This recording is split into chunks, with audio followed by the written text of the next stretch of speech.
Hi, it's me again with CorelDRAW Tips and Tricks, and somebody emailed me.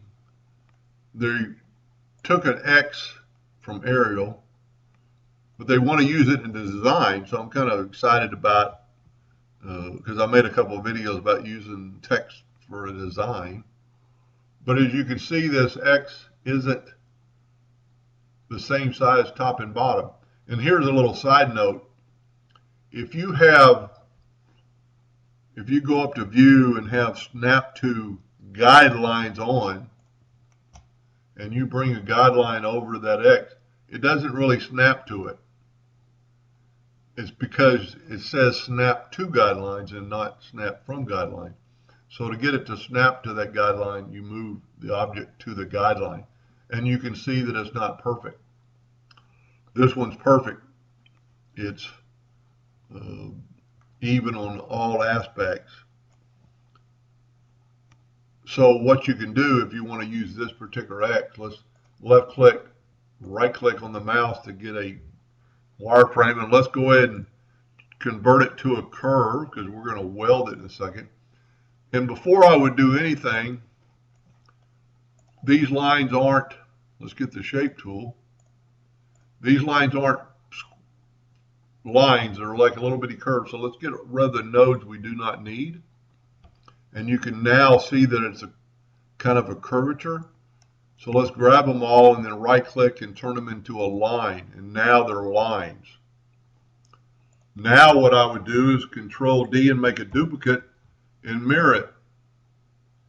I would select it all and weld it.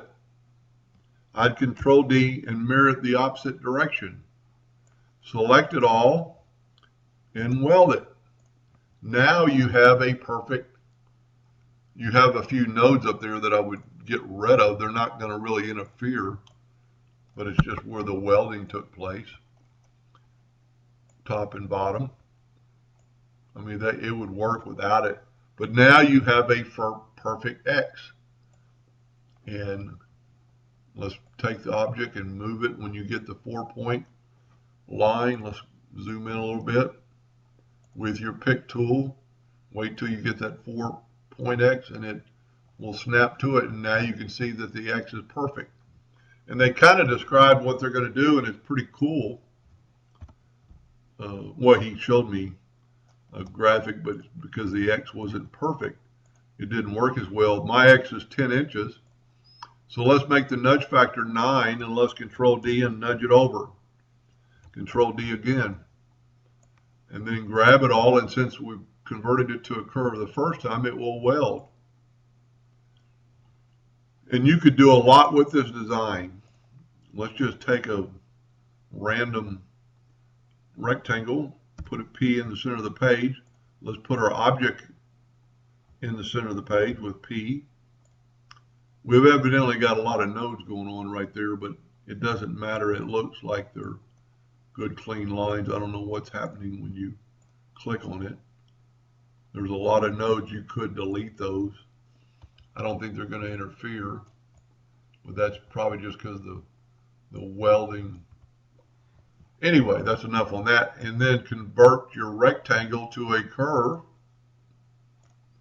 Select it all and weld it. There you have a kind of a unique design already coming along.